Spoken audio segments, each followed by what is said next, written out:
Space doesn't kill you. Time does. The distress signal came from beyond the event horizon, a place no light escapes, no sound returns. The ship Odyssey 9 vanished 6 years ago.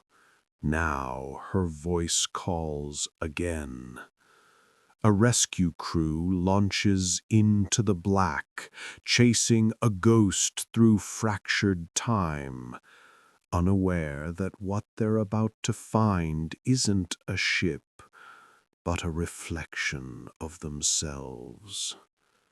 This is Event Horizon, Point of No Return.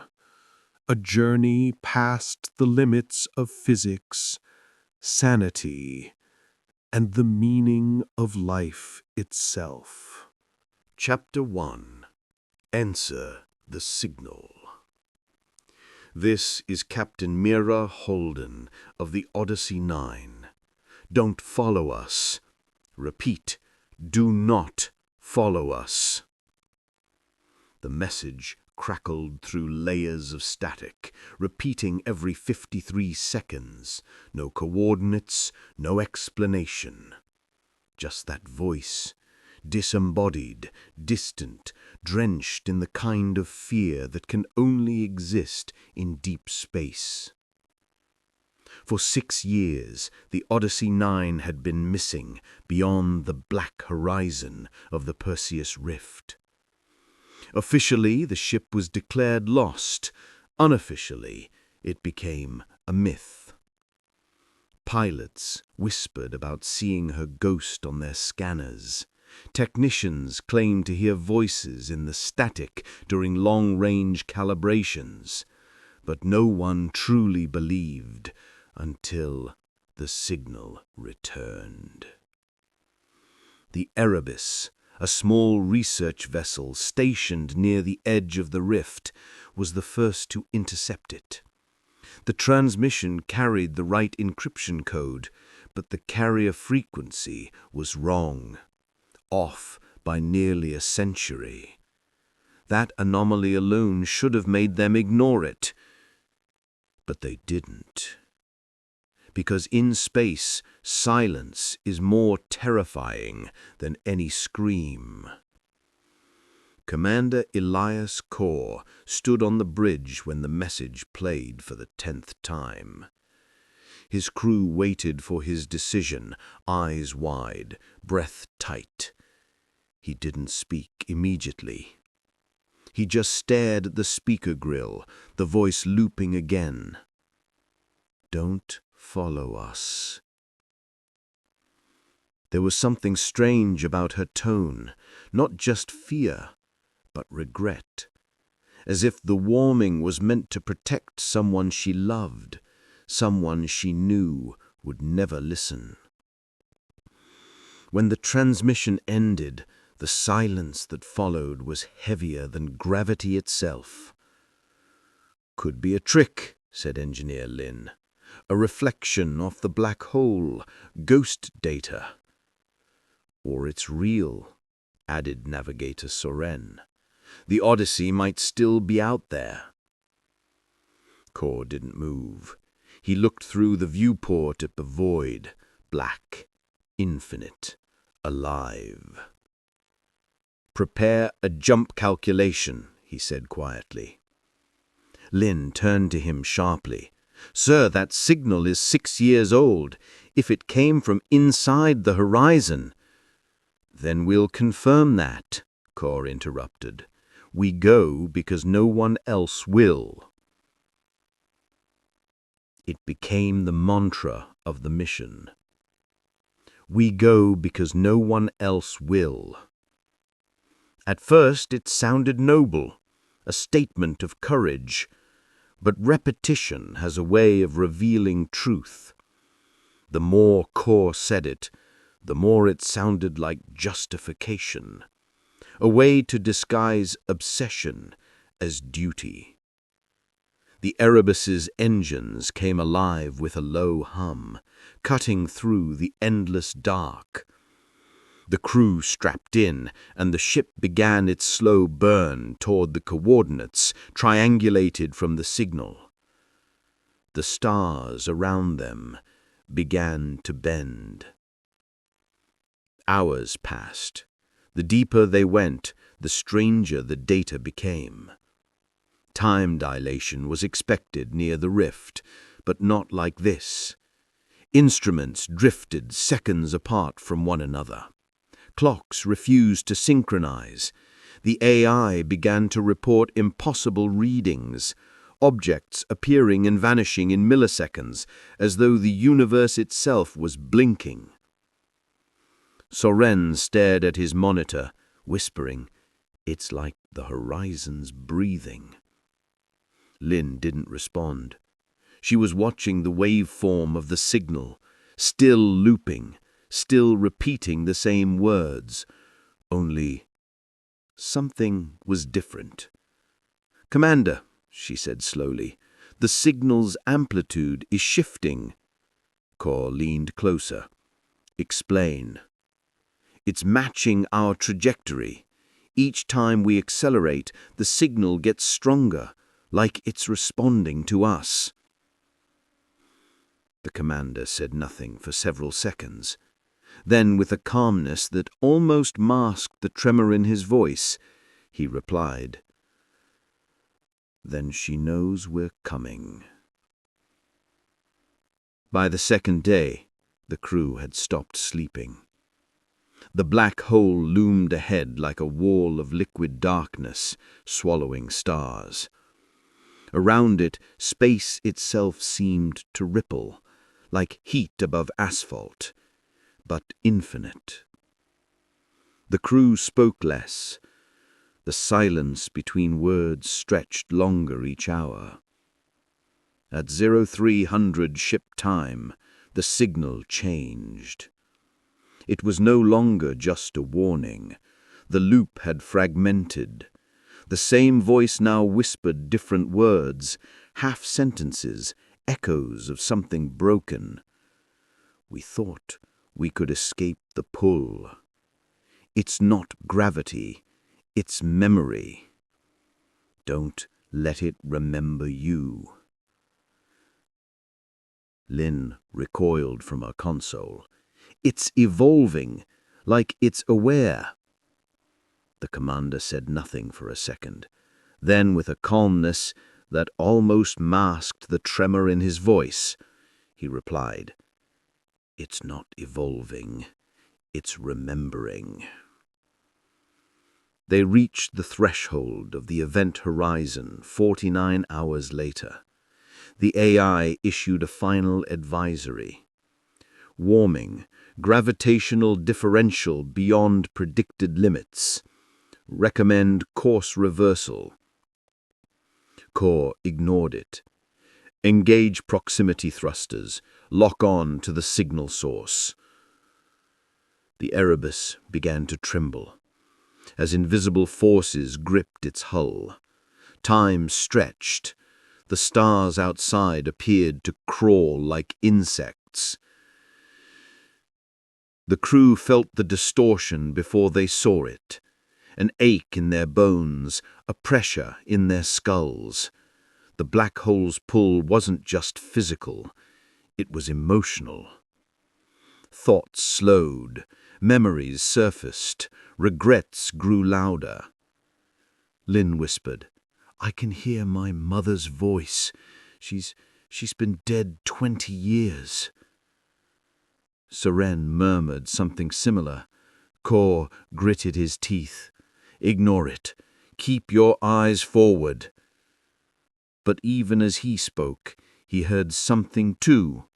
His own voice, years younger, saying the same line he'd just spoken. "Keep your eyes forward." The words came from the comm speaker, recorded years ago, or maybe moments from now. At the edge of the horizon, the Erebus halted. The signal was now deafening, pure distortion wrapped in that same terrified plea. Don't follow us. It was close. Too close. Then, for the first time, a second voice appeared under the transmission, deeper, fragmented, not human. It spoke only once, but every crew member heard it in their mind as clearly as speech. You already have. The bridge lights flickered. Monitors froze. For a fraction of a second, the crew saw something outside. Another ship, identical to theirs, caught in the pull. Its nameplate read, Erebus. Its bridge lights were on, and through the glass they saw themselves staring back. Silence. Kor exhaled slowly. Reverse thrusters, he whispered, but the controls didn't respond. The AI repeated a single line in a mechanical whisper. Temporal paradox detected. The captain turned toward his crew, voice steady but eyes hollow. We go because no one else will, he said again. Only this time, no one repeated it. Because now they understood what the message meant. They hadn't found the Odyssey. They'd become it. Chapter 2. The Black Beyond. The stars were wrong.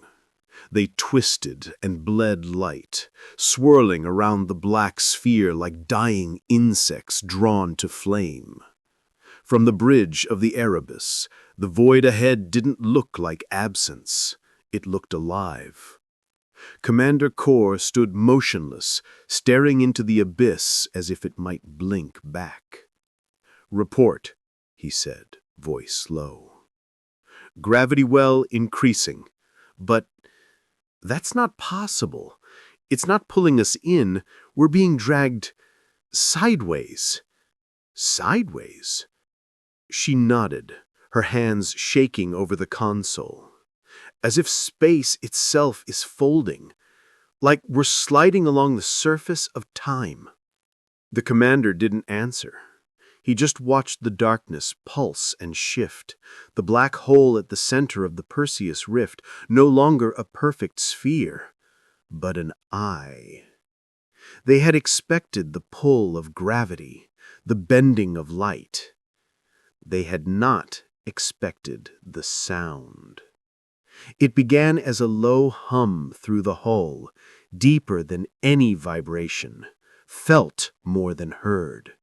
A resonance that crawled up through bone and blood. Soren turned, pale. You hear that? Lynn nodded. It's not external. It's in the metal. The ship's resonating with something. The AI's voice cut in, flat, detached. Warning, hull frequency at critical threshold. Recommend disengagement. Disengage? Kor whispered. We're beyond disengaging. He closed his eyes, and for a moment he swore he could feel it. The hum sinking with his pulse, like his heartbeat was no longer his own. By the 5th hour in the black zone, physics began to blur. Clocks on the ship no longer agreed. One said 0300, another said 0100. The ship's chronometer froze entirely. Lynn tried recalibrating, but the numbers shifted faster the harder she focused. Every system's decaying into chaos, she muttered. Time isn't linear here. It's looping, fragmenting. Soren looked out the viewport. If time's breaking down, What happens to us? Kor replied softly, We become part of it. The words hung in the air, half a warning, half a prophecy. The black hole filled the sky now. No horizon, no depth, just the endless curve of light bending around the void. Outside the viewport, a faint shimmer passed through the darkness, like ripples under glass. Lin leaned forward. Did you see that? Another shimmer, then another, each one faster, closer. Suddenly the ship's floodlights flared automatically, illuminating something that wasn't there a second before. An object, drifting in the dark. A ship. Same shape, same frame, same markings. The Erebus. Lin's breath hitched. It's us again? No, Kor said quietly. It's a reflection. But as he said it, the other ship turned, perfectly synchronized, mirroring every move. And in that frozen instant, the crew saw their own faces in the opposing bridge. The same crew, the same terror. Then the lights flickered, and the reflection was gone. Soren slammed his fist on the console. We're hallucinating! No, Lin said softly, staring at her instruments. The signal's still here, but it's changed again. She played it aloud. We see you now. Stop chasing the reflection. The reflection isn't you.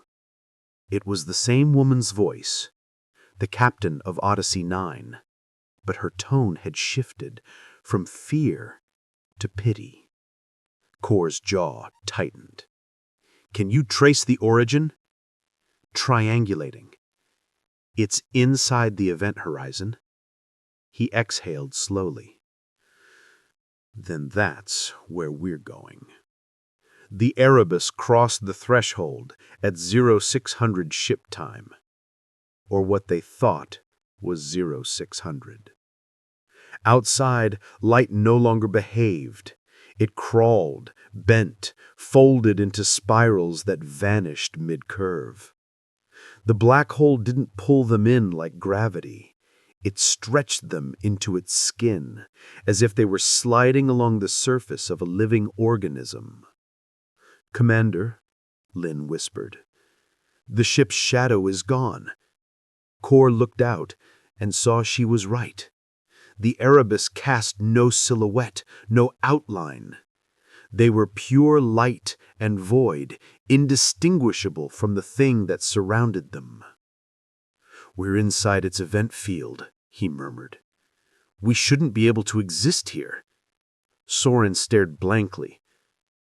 Maybe we don't. The log recordings became unreliable. Every time they played back a voice entry, it sounded older or younger. Sometimes a sentence would echo before it was spoken. Log entry, Commander Kor, cycle, static. I think I've been here before. The crew began to fracture. Lin stopped eating. Soren started laughing at things that weren't funny. And Kor began talking to the voice. Late into the night cycle, when the others slept, he would sit alone on the bridge, listening to the transmission. Don't follow us. We're not coming back. The reflection isn't you. Then who are you? He whispered into the mic. Static. Then faintly, her voice again. You already know. By day 6, the AI's voice had changed. The modulation patterns were inconsistent, almost human. Commander Kor, your voice matches distress signal source. He froze. What are you saying? Temporal identity overlap detected. Your transmission exists in multiple time states simultaneously. Lynn's eyes widened. It's saying you sent the signal. That's impossible. But when she replayed the most recent loop, the truth struck like ice. It wasn't the woman's voice anymore. It was his. Don't follow us. The moment broke something in the crew. Soren shouted, slamming his hands on the console. We're dead. We died years ago. Kor grabbed him by the collar. We're not dead. We're trapped. There's a difference. Lynn whispered. The difference doesn't matter if time never moves. And for the first time, Kor had no answer. The hum returned, louder now, pulsing through the ship like a heartbeat, but it wasn't in sync with their hearts anymore. It was slower, older.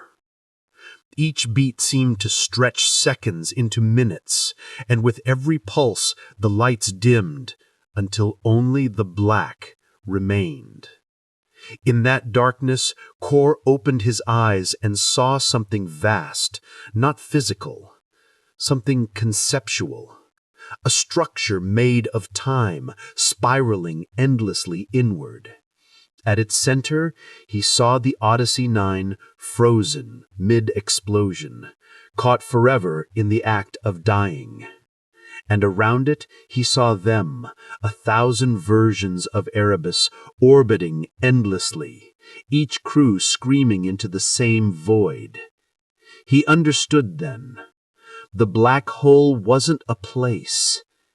It was a recursion, a mirror that reflected every attempt to escape. Each rescue mission, each noble act of defiance, it was all one endless loop. They hadn't discovered the truth. They were the truth. Chapter 3. The Ghost Ship. The Odyssey 9 floated ahead, a specter in the dark, suspended between the present and eternity. Its hull was intact, or appeared intact, but the lights flickered in a rhythm that mimicked a heartbeat. Commander Kor's eyes widened. How is it still? No repairs, no communication logs, no docking sequence. It shouldn't exist. Soren swallowed. It's waiting for us. And in the silence, the Odyssey seemed to answer. A single corridor light flickered, as if breathing. The Erebus approached slowly, thrusters whispering, shadows stretching along the metal exterior of the ghostly ship. Every sensor screamed warnings, but the crew pressed on, compelled by something older than duty. The airlock doors on the Odyssey were ajar, moving on their own. No human hand had touched them for years, or centuries. Time here was irrelevant. Kor inhaled sharply. We board. Suits on. Standard protocol. Eyes sharp. Don't assume anything. Lynn nodded, though the tremor in her voice betrayed fear. Commander, it's like it knows we're coming. We go because no one else will, Kor said again, the mantra now a whisper of steel and inevitability. Inside, the corridors were impossibly long. Shadows stretched and twisted as if obeying some hidden current of gravity.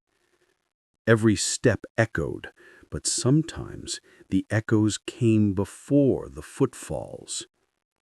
Soren murmured, "Did that happen? Did I hear myself walking before I actually walked?" Lynn didn't answer. Her eyes were fixed on the walls, where faint handprints appeared, then vanished. The paint wasn't peeling, it was bleeding into itself, like memories leaking from reality.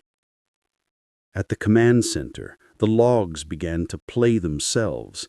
Screens flickered to life, displaying entries from the Odyssey 9 crew. Captain Mira Holden, log entry 142.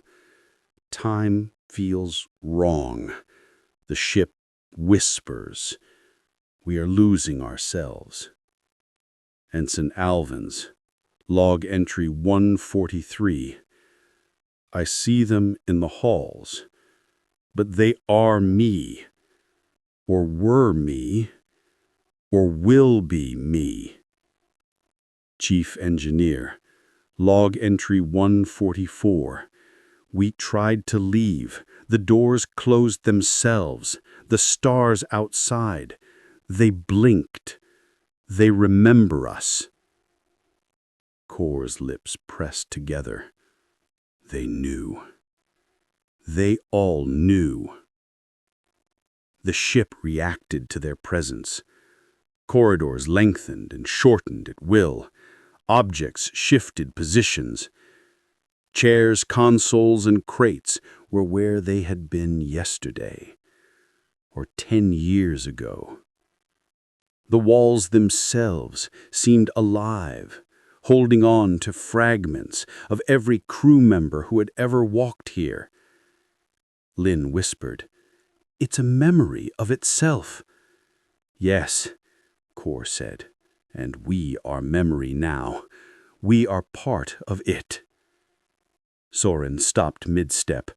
"Look!" They turned and saw the silhouettes, figures in the corridors, not moving in the present, but echoes of past events, frozen in mid-action. A man reaching for a console, a woman turning in surprise, and the shadows were them. "Impossible," Lynn said. "We're seeing ourselves from the past and future?" Core's jaw tightened. "Not seeing, witnessing.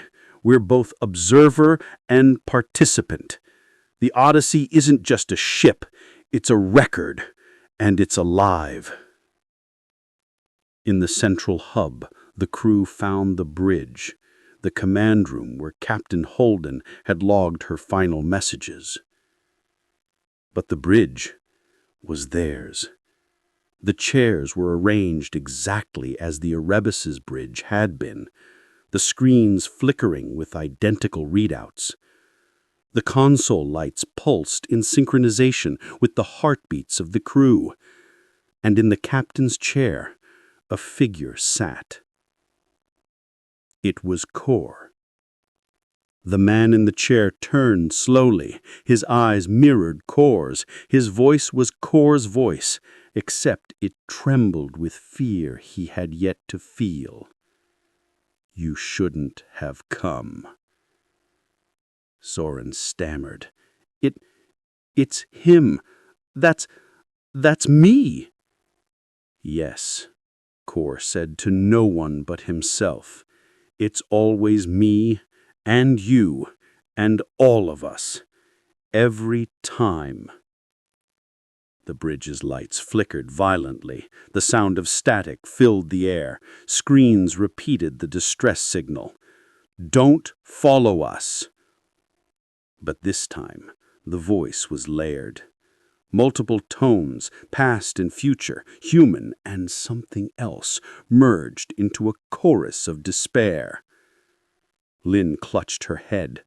"It's speaking to all timelines at once, all of them." Core exhaled. "We've become the signal. Every version of us, every rescue attempt, every failed mission. It's not a ship we chase. It's ourselves." And in that moment, the crew understood the true horror of the ghost ship. Time here didn't move linearly. It didn't bend. It recycled. Every attempt to rescue the Odyssey had already failed. Every act of heroism was doomed to repeat endlessly. The ship wasn't a vessel, it was a trap, a mirror, a memory that refused to let go. Soren pointed to a corridor. "The crew! They're still here!" Figures moved in the halls, frozen in moments of terror, shouting into empty corridors, performing tasks that had already been performed. Some were laughing, some screaming, some crying silently. And all of them looked like versions of the Erebus crew, exactly like them. The ship reacted violently, as if sensing their recognition.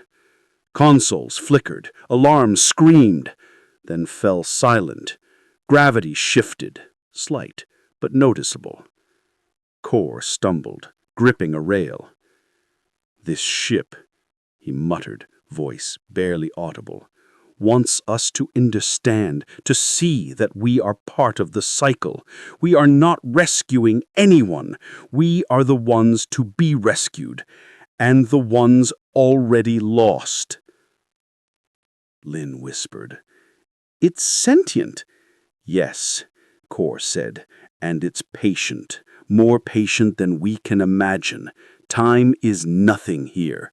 Fear is nothing. We are all that matter, and nothing at all." The airlock doors behind them slammed shut. The lights dimmed to a cold blue pulse. Shadows stretched and folded into the walls. And in the silence that followed, the crew felt it, the pull of inevitability. The Odyssey had drawn them in, not with gravity, not with force, but with truth. They were not looking for a ship. They were looking for themselves.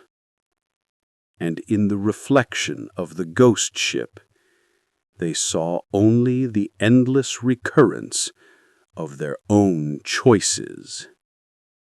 Chapter 4. Time Eats the Living.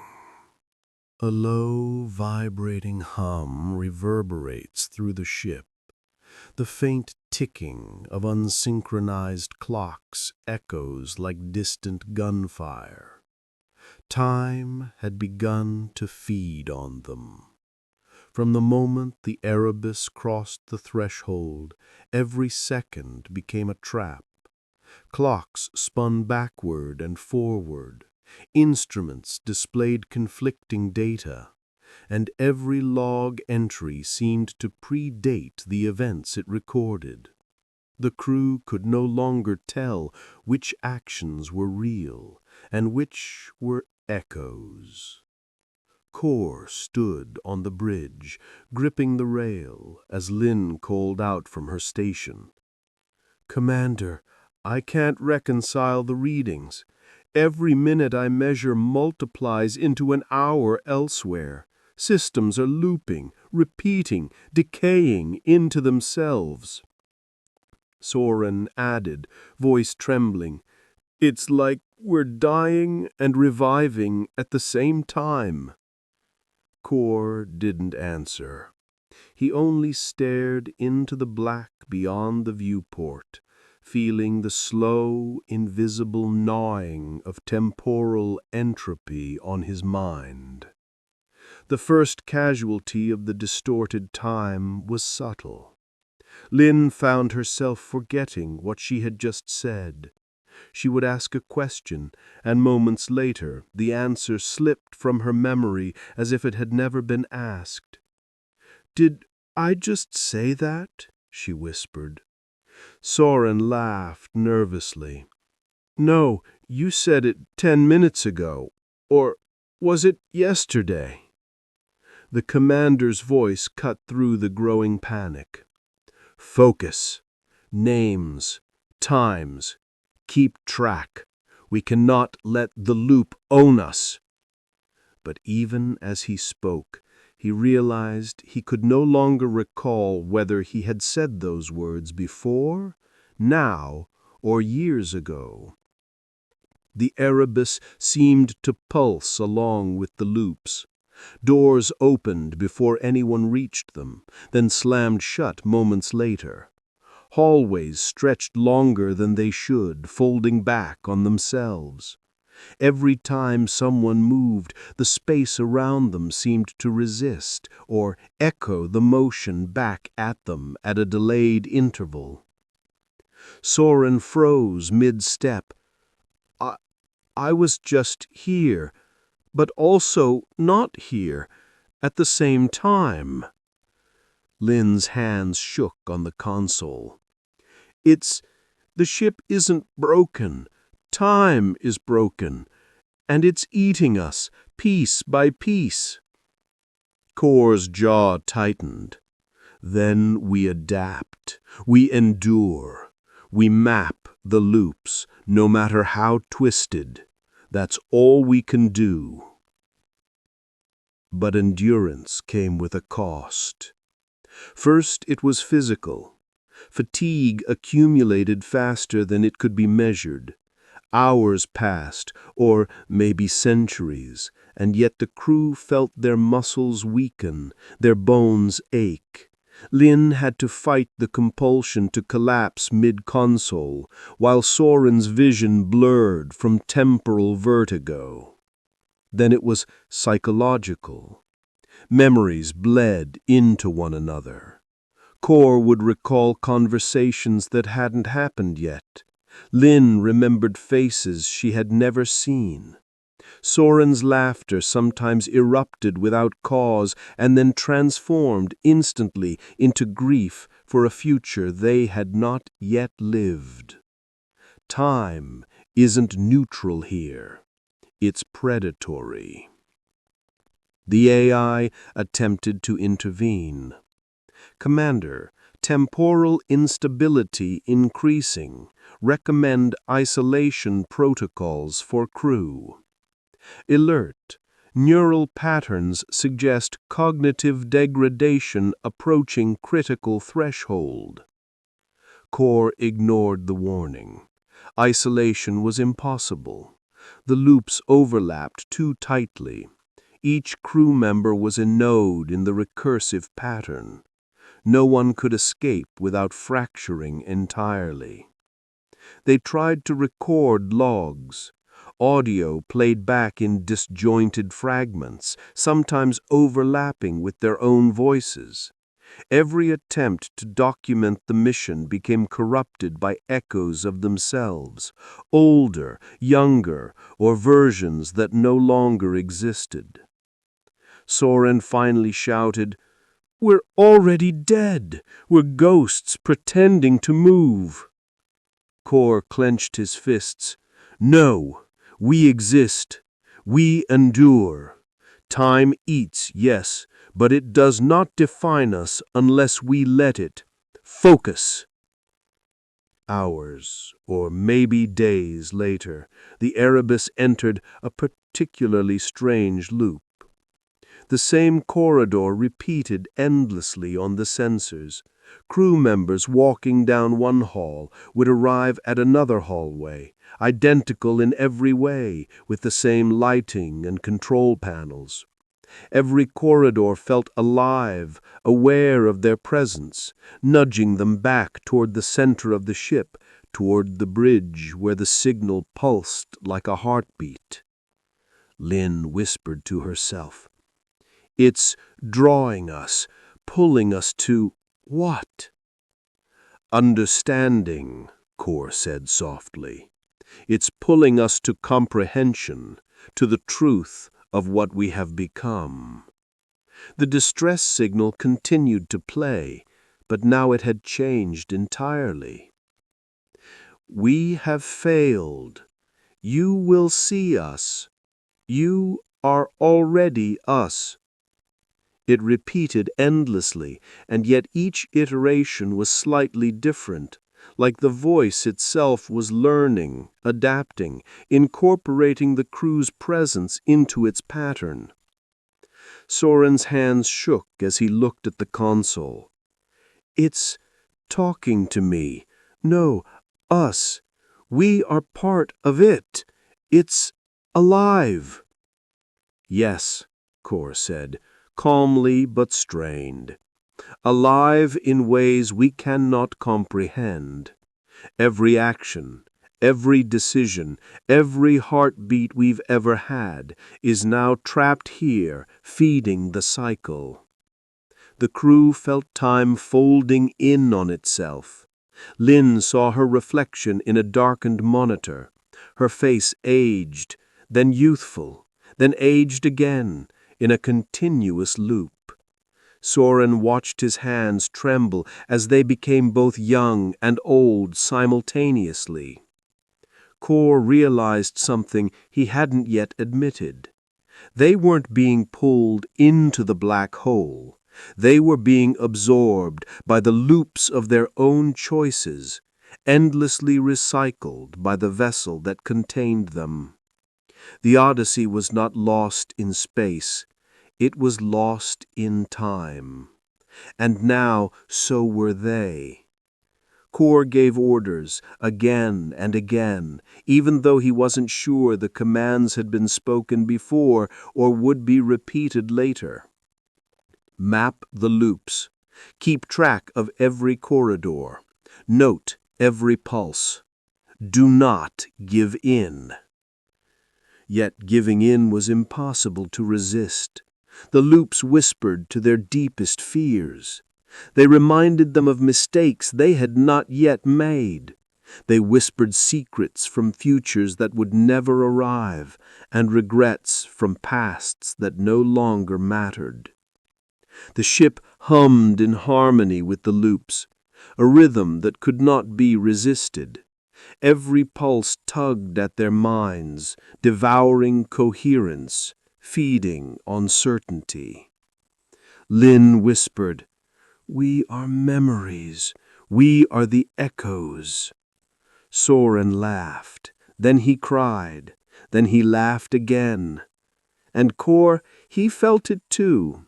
The gnawing sense that he had already failed, that every step taken was predetermined, and yet the only way to survive was to keep moving forward. As the chapter drew to a close, Kor looked through the viewport at the black beyond. He understood it fully, if only for a moment. Time was not linear here. Time was a predator. Time devoured the living, consumed the present, and recreated the past over and over again. And yet, within this endless consumption, a fragile ember remained, a choice, an action, a defiance. Kor pressed his hand to the glass. We endure. We persist. We must. Chapter 5. The Loop. A low, continuous hum resonates through the ship.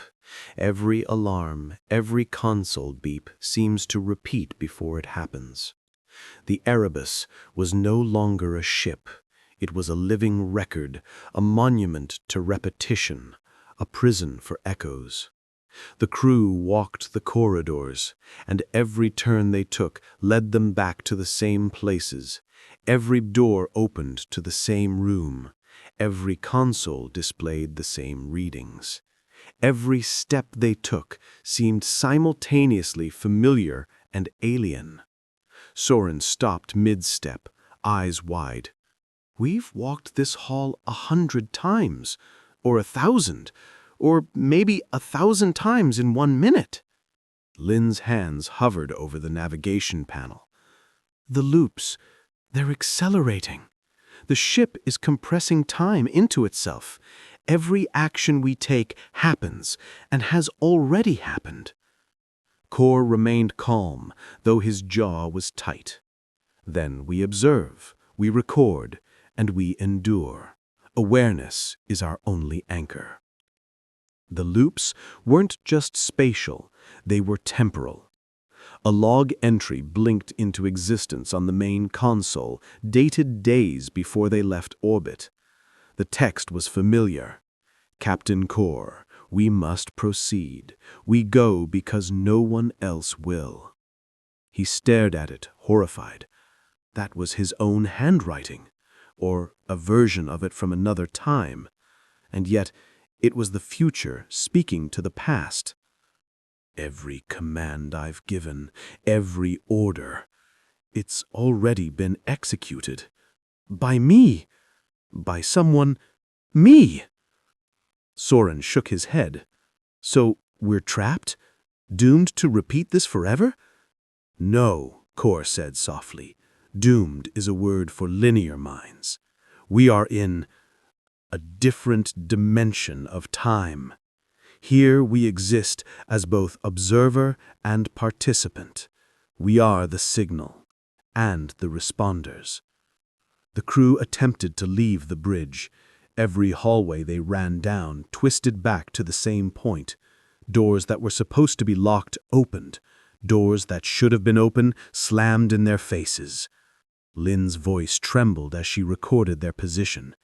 "It's like the ship knows where we are and corrects itself around us. It's anticipating us." Soren muttered, "Anticipating? It's alive. The Odyssey, it's alive." Kor nodded. "Alive and eternal. Every attempt to rescue it, every signal sent into the void has already failed. We are repeating every rescue that has ever happened, and we will repeat it again." The distress signal changed once more. It was no longer just the woman's voice. It layered itself with other voices, their own voices, from multiple points in time. "You already failed. We tried to leave. You are the signal. You are the rescue. You are the lost." Every sentence echoed, overlapping with itself, creating a chorus of despair that resonated in their minds. Soren slammed a fist on the console. "It's mocking us. It's taunting us with our own failures." Kor's eyes were hollow. "It is not mocking. It is showing us truth.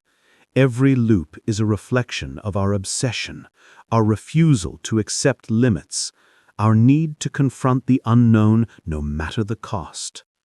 The loops began to manifest physically. Crew members who stepped through corridors reported seeing versions of themselves ahead or behind, sometimes walking in perfect synchronization, sometimes moving with terrifying divergence. Lynn screamed as she saw her own reflection in a darkened viewport, waving back at her before she had moved. "It's me, but not me. It's future me or past me, or another me entirely." Soren turned, eyes wide. "We are fragments, copies, shadows of ourselves, replaying in endless permutations." Kor pressed his hands to the console. "The loops are not just repetition. They are consequences mapped across time like constellations. Every decision, every hesitation, every moment of courage or fear crystallized here, in the ship, in the black beyond." The crew realized the horrifying truth. The Odyssey had never been lost in space. It had been lost in time. And now they were being absorbed into the same cycle. Every rescue mission had already happened. Every transmission they followed was their own message sent forward or backward in time. They weren't chasing the Odyssey. They were the Odyssey. The ship pulsed as if aware of this realization. Hallways stretched and contracted in response to their thoughts. Consoles flickered in tandem with their heartbeats. The blackness outside the viewport deepened, bending light into impossible spirals, as if the universe itself was rearranging itself around them. Kor's voice was calm, almost hypnotic. "Listen carefully. We are at the center of the loop. Every attempt to leave will bring us back here. Every attempt to alter the past or future will fail. But we are conscious. We are aware. And awareness is our weapon." Soren's voice was shaky. "Weapon? Against what? Time?" Yes, Kor said. Against our own fear, against the inevitability, against surrender. Awareness is the only thing that allows us to endure without dissolving completely. The crew repeated it, quietly at first. We endure, we observe, we persist. And as they repeated the mantra, a subtle change occurred. The loops didn't stop, they couldn't, but they no longer felt entirely oppressive. Awareness created a fissure, a thin sliver of clarity in the dense, predatory flow of time. They tried mapping the loops, every corridor, every hatch, every console. They noted repetitions, anomalies, and irregularities. Slowly, patterns emerged. Each repetition of the ship was slightly altered. Shifts too subtle to notice at first, but real. Soren smiled faintly, a spark of hope in his eyes. Then maybe we can influence it, even just a little, even if it's temporary. Lin nodded. Even if we're doomed, at least we're not helpless. Kor exhaled, staring at the viewport. The black beyond shimmered, pulsing in rhythm with the loops. We go because no one else will, and now we understand why. Not to rescue the Odyssey, but to witness ourselves, to endure the impossible, to survive, even if time refuses to let us. The chapter closed on the crew, standing in the bridge, eyes fixed on the black horizon, repeating the mantra in unison. We endure, we observe, we persist. We go because no one else will. And as the ship hummed, folding time upon itself, they felt the terrible, infinite truth settle in their bones. They were not just trapped in the loop. They were the loop. They were its heartbeat, its signal, its echo. And no amount of courage, no amount of resolve could alter the inevitability of what was to come. Chapter 6. Fractured Command. Command had always been the anchor of order. On the Erebus, Ibn Kor's identity, his compass. Until now. Since entering the black beyond, the loops had begun to corrode more than space. They had begun to corrode the minds of the crew. Awareness of repetition, of endless recurrence, had twisted perception into paranoia. Every command Kor issued was met with hesitation, doubt, and the creeping suspicion that it had already been spoken and ignored. Soren was the first to break. He slammed a fist on the console, breathing hard. "Why do we even follow you? Every decision, every order, it's the same. We're running in circles. Enough." Kor's voice snapped, sharp as a whip, but the sound felt distant even to himself, like it had already echoed before leaving his mouth. Lin, leaning against the far console, shook her head. "He's not wrong. We've all said the same things, felt the same fear. How do we even know who's giving orders anymore?" The bridge, once a place of precision, had become a theater of confusion. Lights flickered with no pattern, instruments reported conflicting data. And the AI itself stuttered in speech, unable to reconcile multiple temporal inputs.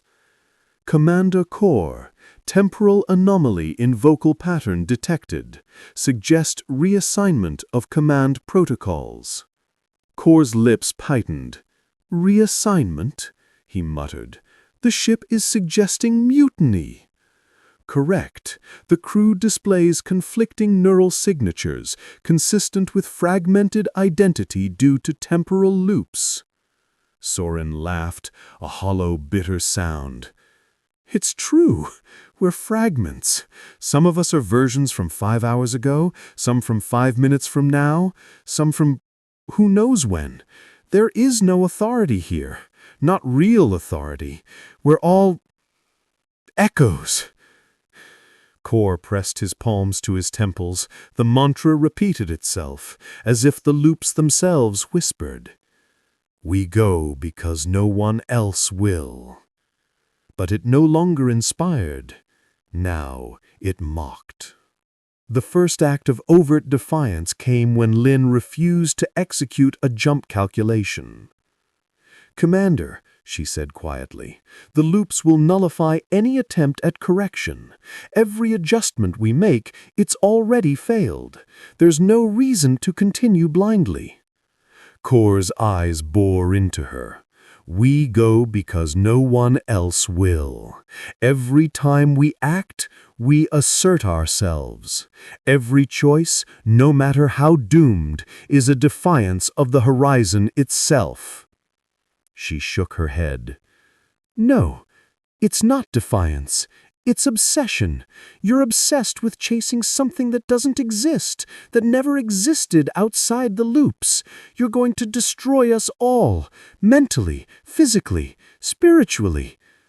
Spiritually, the word hung in the air, half mocked, half prophetic. Soren stepped forward. She's right. Authority here is meaningless. Command is meaningless. Look at what it's doing to us. And yet, even as they argued, a darker truth gnawed at them all. Even mutiny was an illusion. Every argument, every declaration, every act of rebellion had already happened. They were repeating themselves not because they chose to, but because the loops demanded it. Kor sank into the captain's chair, breathing heavily. You see? Even now, our actions are preordained. The ship will feed our descent and replay it. Our fractures are part of the design. Lin's eyes widened. Design? You think it's intentional? Kor didn't answer, not directly. Instead, he stared at the viewport. The black beyond pulsed and shimmered, responding to every heartbeat, every breath. Not intentional, sentient, the Odyssey, the horizon, it's alive, and it knows us intimately. Every fear, every weakness, every argument we have, it's catalogued. The Erebus trembled, subtle at first, like a distant heartbeat, then violently. Consoles displayed overlapping schematics of the ship, multiple layers showing the same corridors repeated infinitely, stacked like pages in a book. Crew mental state critical, fragmented command detected, recommend full lockdown. Kor ignored the AI. He had no answers. Authority, fractured though it was, still mattered. Not in a traditional sense, but as a lifeline. Without some semblance of structure, even illusory, the loops would consume them completely. He turned to the crew. Listen, chaos will follow. Paranoia will rise. You will see yourself before and after, and you will argue with yourself, and you will doubt your choices. But remember this, we endure, we act, we choose. That is what separates us from the reflection. Soren repeated it softly. We endure, we act, we choose. Lin echoed, whispering, separates us from the reflection. Kor exhaled. Good. Remember it. Repeat it. Let it anchor you to now, however fleeting that is. The black horizon outside shimmered in response, as if acknowledging their fragile unity. The loops were still relentless, still inescapable. But for the first time, the crew felt the faintest spark of control, not over the loops themselves, but how they would face them. Command was fractured, identity was fractured, reality itself was fractured. But for one brief moment, the crew understood the paradox. Within the fracture, there could still be agency. Within the loop, there could still be will. And as long as they could act, as long as they could endure, they were not yet lost. Chapter 7. The Gravity of Memory. A faint, distorted hum resonates through the ship. Monitors flicker, reflecting ghostly images of faces the crew recognizes and does not. Memory had become heavier than gravity. It began subtly. Lynn remembered the first time she had walked down the starboard corridor, a moment that should have been trivial. Yet, in the loops, the corridor remembered her steps, folded them back upon themselves, and multiplied them. She saw herself moving ahead, then behind, then overlapping herself in ways that made no logical sense. Soren groaned. Every time I think I remember something, it isn't mine. Or it is, and it isn't. Kor leaned against the viewport, gazing into the black beyond. That's the danger of memory here. Time doesn't just distort, it traps. Every thought, every recollection, every regret or triumph, it weighs on the soul. And in the black beyond, the weight is infinite. The crew tried to document their actions, recording logs to ground themselves. But the logs betrayed them. Every entry played back with additions, deletions, fragments of conversations that hadn't yet occurred. Names shifted, dates blurred, events folded into themselves. Lynn's voice trembled as she read aloud from the latest entry. Captain Kor, Log 247. The ship remembers everything. Our actions, our failures, our thoughts. Even unspoken fears are catalogued, reflected, amplified. Soren's hands shook. It's listening. Not just recording, but remembering. And it's punishing us. Kor remained silent. Punishment was the wrong word. The ship didn't punish. It revealed. Memory here was gravity. And gravity, by nature, could not be resisted. The first hallucinations appeared that day. Lynn saw her mother's face in the reflection of a darkened viewport, smiling, then screaming, then dissolving into static.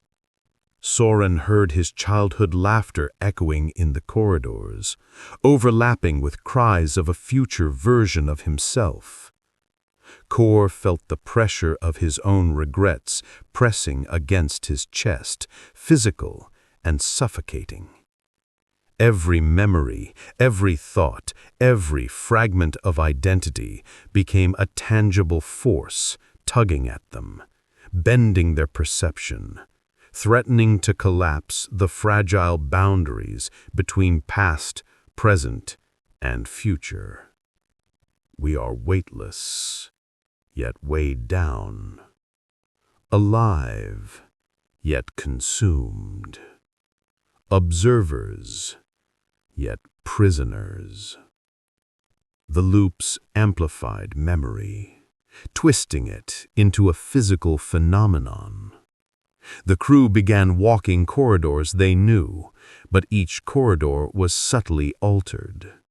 A console in the corner that had never existed now hummed with activity. A chair appeared where none had been. Doors shifted in location, reflecting decisions made in memories that were not their own. Soren muttered. It's like the ship is folding every choice we've ever made into itself, and it's crushing us with them. Kor nodded. Yes, every action, every hesitation, every moment of courage or fear, etched into the ship, amplified by the loops. The gravity of memory is heavier than any black hole. They began to see versions of themselves from different points in time. Past selves, future selves, selves from alternate loops, all occupying the same space. Conversations happened before they were spoken.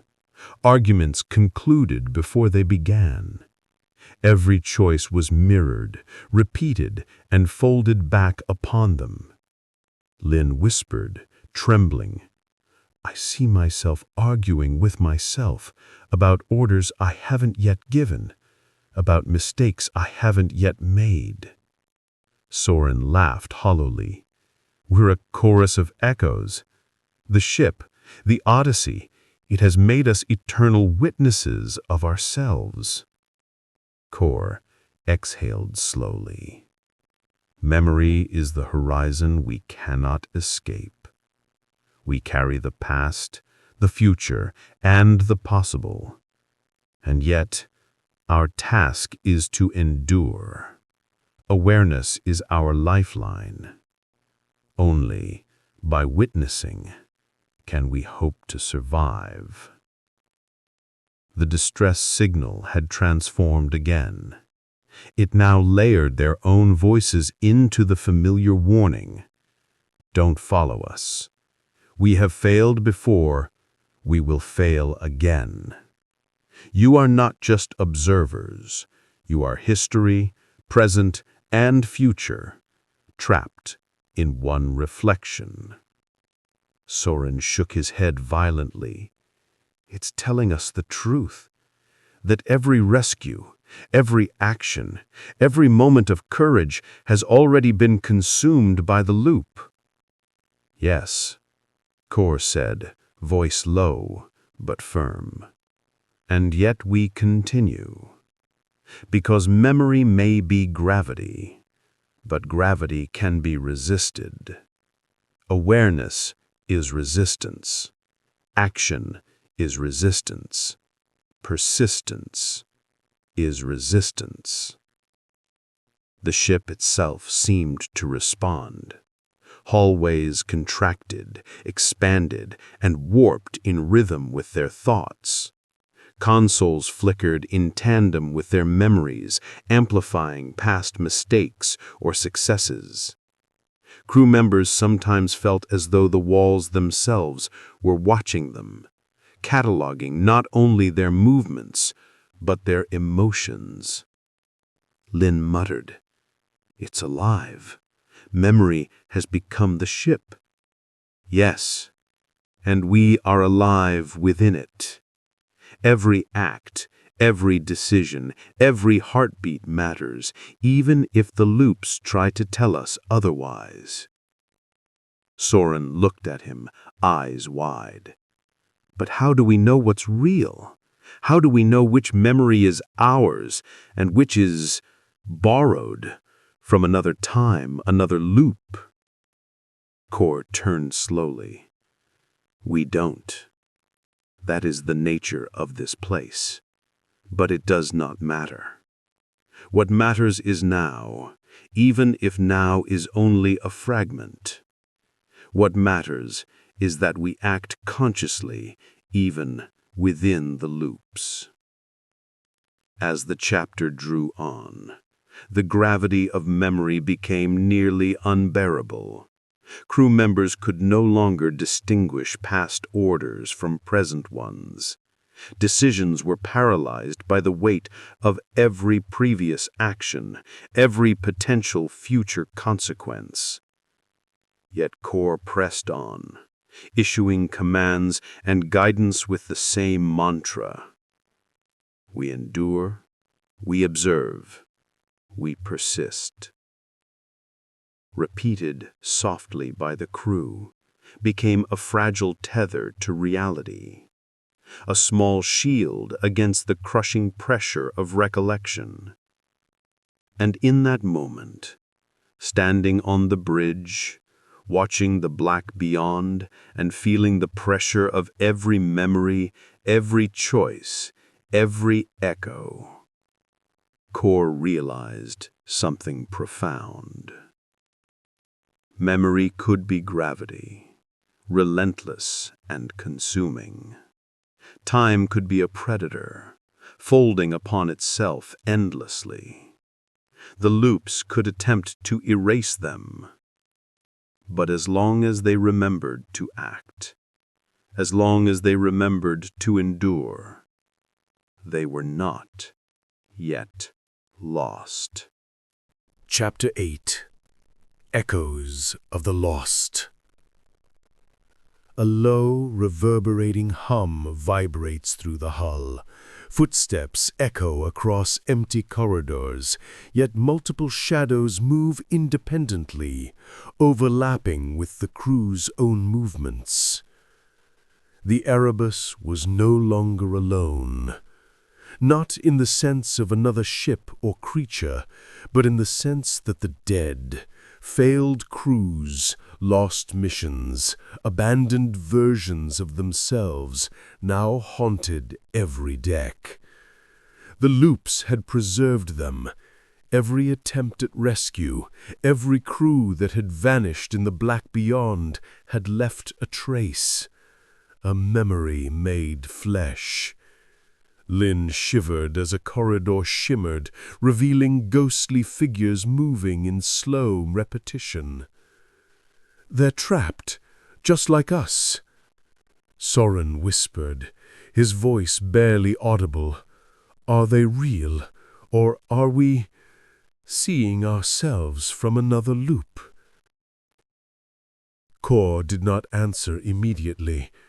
He watched the figures drift past, echoes of despair etched into every posture, every movement. They are real, in a sense, but they are us, and we are them. Every echo here is a version of the lost, replaying their final moments over and over. The first encounter was subtle. A figure in an engineer's uniform appeared in a doorway. Soren stepped forward, thinking it was a hallucination. The figure mirrored him exactly. Gestures, breathing, even hesitations, then vanished as the hallway folded upon itself. Lynn gasped. "It's us, or could be us, from another attempt, another time, another life." Kor shook his head slowly. "They are all of us, and none of us. The loops preserve fragments, echoes of choice and failure. They are a warning, they are a lesson, they are memory given form."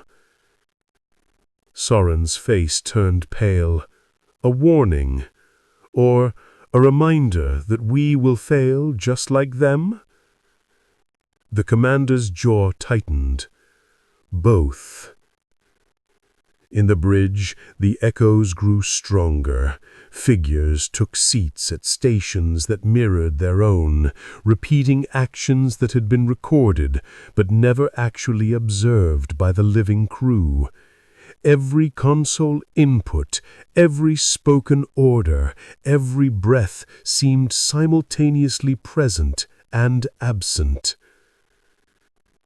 Lynn stared at the logs flickering across the main console. Their voices, they're overlaying ours. Every command, every warning, it's like they never stopped existing. Soren's head shook.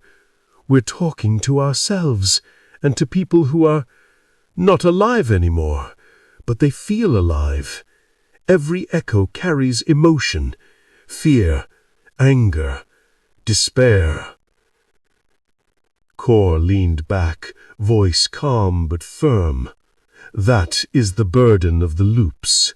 Every act leaves an imprint. Every decision creates a ripple. And every ripple folds into the present, past, and future simultaneously. The echoes are not ghosts, they are consequences. The crew began to notice subtle differences between echoes and themselves. Movements slightly off, words slightly misremembered, hesitation where none should exist. It was enough to create paranoia. Every time a shadow passed through a corridor, they questioned whether it was real or a reflection of themselves from another loop. Lynn whispered, trembling, "We can't trust what we see anymore. Every echo is a possibility. Every possibility is a trap." Soren added, voice breaking, "We've become them, and they've become us. There's no distinction." Kor exhaled slowly. Distinction is irrelevant. Survival is recognition. Awareness is defense. Every echo we witness is a lesson in endurance, a chance to see the loop for what it is, and resist being absorbed entirely.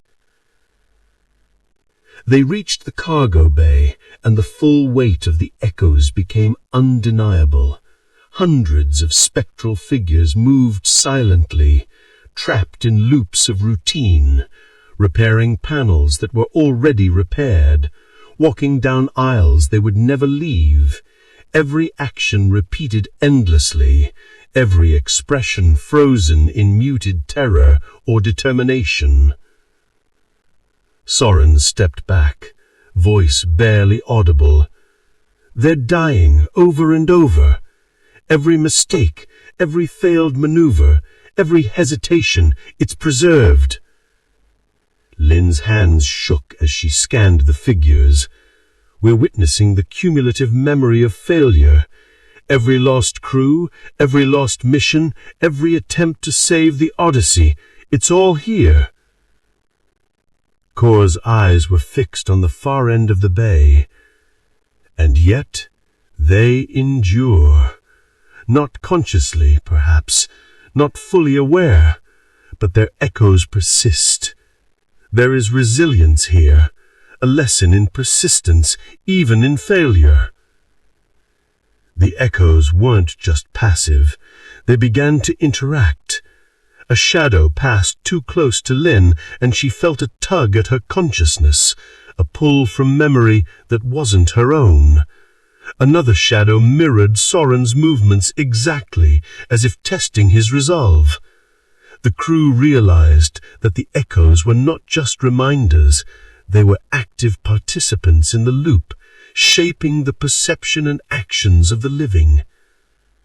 Soren whispered, shaking, "They're testing us, trying to see if we'll break, if we'll fold into the pattern." Kor nodded, "Yes, but knowledge is power, awareness is armor. Recognizing the echoes for what they are gives us a chance to endure where others failed." The distress signal continued to pulse through the ship, layered with the voices of the lost. "You are us. You will join us. Do not resist. We have failed. You will fail. Repeat, repeat, repeat." The chorus was maddening. Every iteration carried subtle changes, reflecting the actions of previous loops. Every echo whispered their fears, magnified by the black beyond, creating a psychic pressure that threatened to shatter concentration. Lynn muttered, "It's not just sound, it's mental, emotional. Every word carries weight. Every repetition chips away at reason." Soren shivered. "We can't survive this." Kor's voice was firm. "We survive because we choose to. Awareness allows us to see the trap, to see the echoes for what they are, and by choosing action, we resist being absorbed entirely into the pattern. The crew moved cautiously through the bay. Echoes followed them, mirrored them, sometimes leading, sometimes lagging. It became clear that the Odyssey and the loops it had created was a network of memory and consequence, using every past attempt to shape the present. Soren finally asked, voice quivering, "Then, is there a way out, or are we doomed to become echoes too?" Kor exhaled, eyes cold but resolute. Escape is irrelevant. Survival is awareness. Understanding is resistance. We cannot leave the loop, but we can endure it, observe it, and act within it. And by doing so, we preserve ourselves, not as ghosts, but as living witnesses. As the chapter drew to a close, the Erebus floated amidst the countless echoes. Every corridor, every station, every shadow was alive with past and possible selves. The crew understood the immutable truth. They were surrounded by echoes of failure, echoes of themselves, echoes of every lost mission. They could not destroy them. They could not flee them. They could only endure, observe, and persist. And Chapter 9. Through the Event Horizon. A low, pulsating vibration runs through the Erebus. Alarms flicker and hum, but no sound seems fully real. Time feels slowed, stretched, and distorted. The horizon waited. Not just the edge of the black hole, but a threshold of inevitability. Every crew member felt it, a pull that was physical, mental, and existential.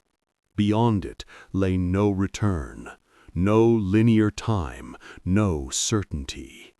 To cross it was to abandon all anchors, to surrender to forces that consumed reality itself. Kor stood at the viewport, gripping the rail.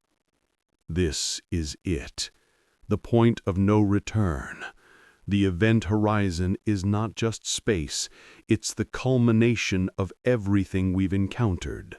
The loops, the echoes, the gravity of memory, all lead here. Soren swallowed hard. If we cross, there's no coming back? Nothing? Kor's voice was steady, unyielding. No, only the unknown, only truth, only the confrontation with ourselves on a scale larger than comprehension. Lin adjusted the ship's trajectory, hands trembling. The instruments, they're failing. They can't measure what's happening. We're beyond physics as we know it. Beyond physics, beyond fear, beyond time. The pull of the black hole was irresistible. Gravity was only part of it. The loops, the echoes, the memories, they all converged here. Every action, every hesitation, every heartbeat of every past, present, and potential crew member became a force tugging them toward the singularity. Soren's voice broke. It's pulling us apart, from the inside. I can feel everything we've done, every failure, every loop, crushing me. Kor remained calm, voice firm. That is the test, not just of survival, but of consciousness. Awareness is all that remains. Observe, endure, act. That is how we pass through without being consumed entirely. Lin glanced at the bridge monitors. All readings were meaningless. Time folded in on itself, sensors displayed impossible values. Yet the crew understood the truth instinctively. They were crossing not just space, but the boundaries of existence itself. The event horizon approached. Space outside stretched, distorted, a kaleidoscope of stars bending toward the singularity. Colors shifted in ways the eye could not comprehend. Shadows danced in impossible angles. Every crew member felt the weight of infinite timelines pressing against their minds. Every choice, every failure, every echo, every self.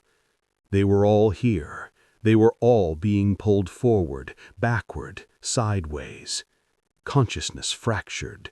Yet the core mantra remained their anchor. We endure. We observe. We persist. Soren froze mid-step. I see versions of myself, dozens, hundreds, each one crossing this point, each one failing or succeeding in different ways. They're all me, or were me, or could have been me. Lynn whispered, voice shaking. And we're joining them, becoming part of the event, becoming part of everything. Kor nodded. Yes. And this is why we go. Not to rescue anyone, not to achieve victory, but to witness ourselves in the fullness of time and existence, to confront the impossible. As they crossed the threshold, the ship itself seemed to bend, stretch, and fold. The hull felt elastic, the bridge seemed infinite, and yet compressed. Every console, every screen, every light pulsed with a rhythm that mirrored the crew's heartbeats and memories. The echoes of the lost, the repeated failures, the past selves, they all converged here. Specters moved alongside the living, overlapping, folding in on themselves, whispering warnings, repeating the distress signal in endless permutations. Don't follow us. You will fail. You are the signal. You are the lost. Soren screamed, voice cracking. I can't. It's all me. All of us. Kor placed a hand on his shoulder. Then focus on the now. Awareness is your lifeline. The horizon does not devour the conscious observer, only those who surrender entirely. Time ceased to behave as it once did. Seconds stretched into hours, then compressed into micro-moments. Every decision repeated and overlapped. The crew could feel the loops pressing against them, echoes of themselves attempting to pull them into repetition, to erase their agency. Lynn gritted her teeth. We can't let it. We must act. Every adjustment, every choice matters, even if it seems futile. Kor's eyes were fixed on the black vortex ahead. The impossible is never truly impassable. It can be endured, it can be observed, and through awareness, it can be survived. Soren shook his head. I don't know if I can survive. Mentally, physically, it's infinite. Kor's voice was calm, firm, and unshakable. You will. Because we endure, we observe, we persist. The singularity loomed. Its gravity was absolute, not just a force of matter, but of time, memory, and consciousness. The ship trembled violently. Every panel flickered, every shadow twisted. The crew felt themselves being pulled apart, not in body, but in mind. Past selves, future selves, alternate selves, all converging, all pressing, all present. And yet, in that maelstrom, something remarkable happened. Awareness crystallized. The crew recognized the loops, the echoes, the memories for what they were. They acted deliberately. They observed deliberately. And in that deliberate focus, they found a measure of control. Kor whispered, "We are not lost yet. Not while we are conscious. Not while we persist." The Erebus crossed fully into the event horizon. Stars outside twisted into impossible spirals. The ship's instruments failed entirely, replaced by sensory impressions of infinite time, infinite echoes, infinite memory. Every second felt like an eternity, every eternity like a second. Yet the crew endured. Every action was deliberate, every observation was conscious, every heartbeat was anchored in the now. Soren finally whispered, awed and trembling, We made it, somehow. We're inside, and yet we're still here."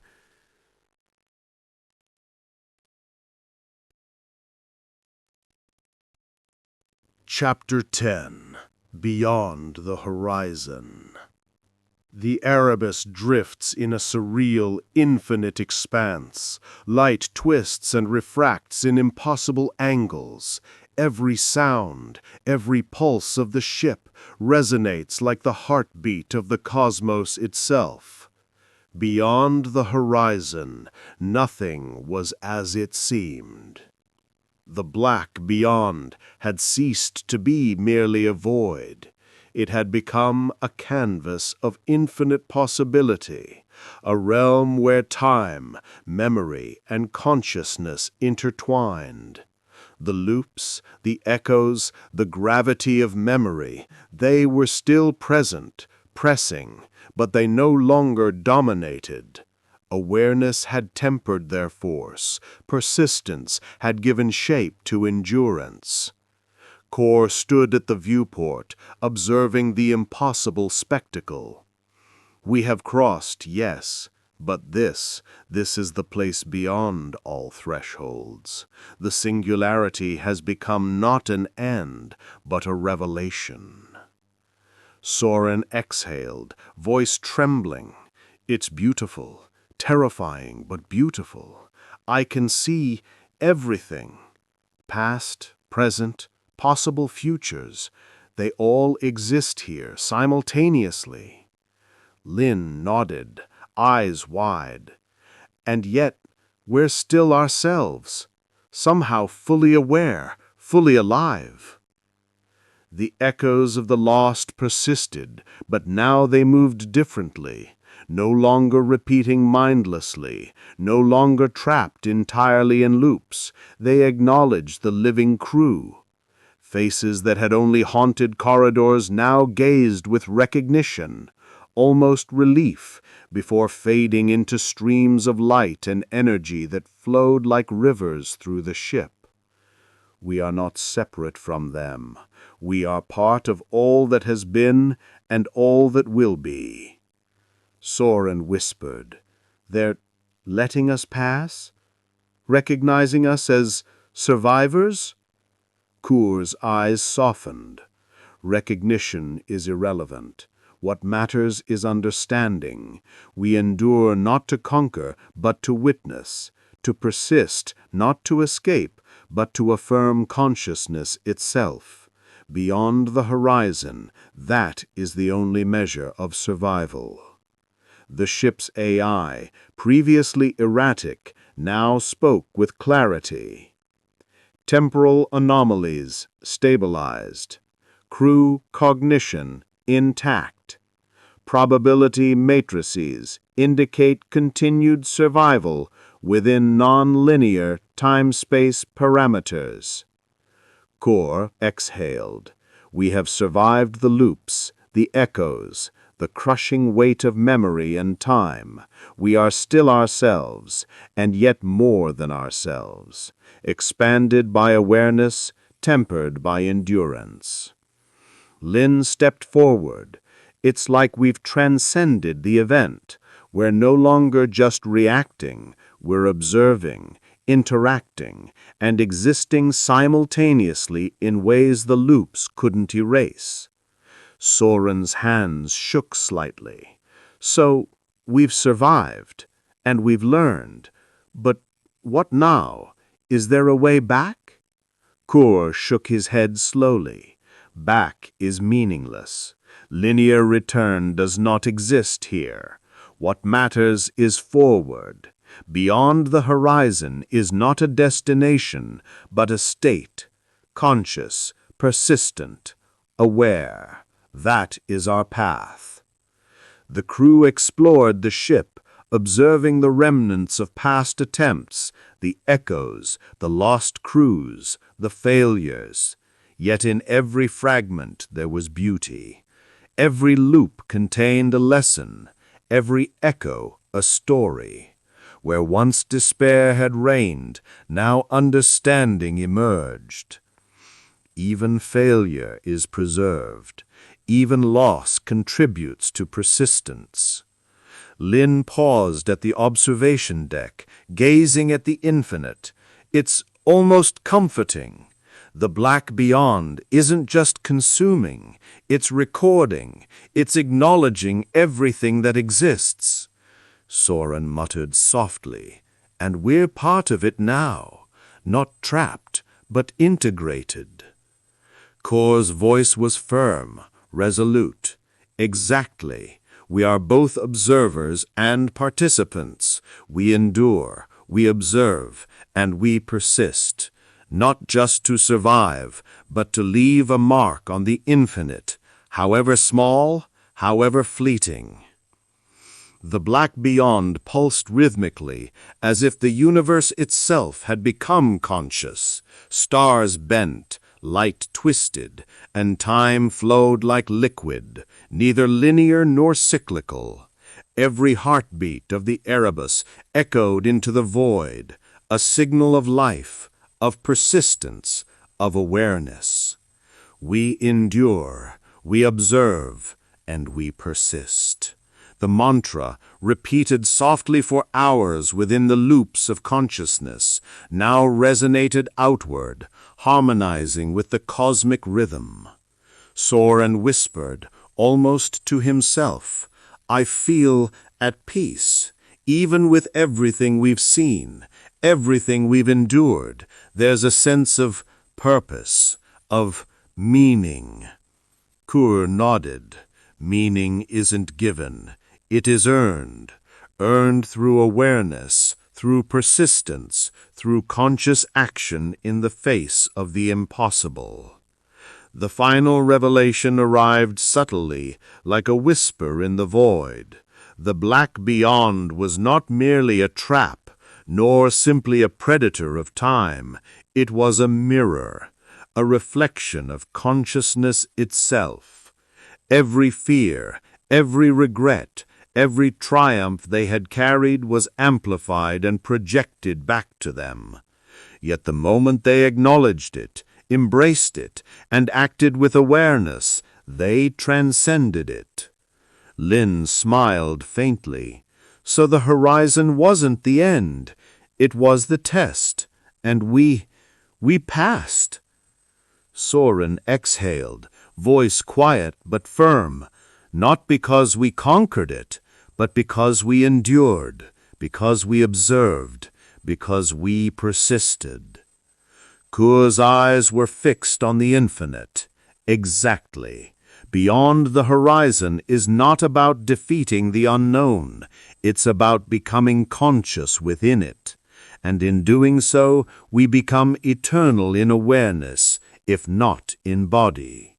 We are witnesses, and that is enough. The crew stood together at the viewport. The bellowing black stretched infinitely, but they no longer feared it. The loops, the echoes, the gravity of memory, all persisted, but no longer oppressed them. They had learned to navigate, to endure, and to assert conscious presence within the chaos. We endure, we observe, we persist. We are aware, we are alive, and we continue. And as the ship floated further into the infinite, Kur delivered the final words of the journey, a mantra not only for them, but for anyone who would follow. You go because no one else will. You endure because awareness is strength. You persist because persistence is the only victory that time cannot undo. Beyond the horizon, nothing can take that from you unless you surrender it yourself. The crew repeated it softly, together, a chorus against the void. We endure, we observe, we persist. We are aware, we are alive, and we go because no one else will. In the end, there was no monster, no villain, no cosmic god. Only us, chasing ourselves through time, calling for help from a future we could never reach. The event horizon wasn't death, it was truth. It showed us that every choice, every obsession, every mission to fix what's lost only pulls us deeper into our own gravity. So, if you ever hear a voice calling from the dark, pause before you answer. Ask yourself, are you hearing someone else or the echo of what you refuse to let go? Because once you cross that line, there is no coming back.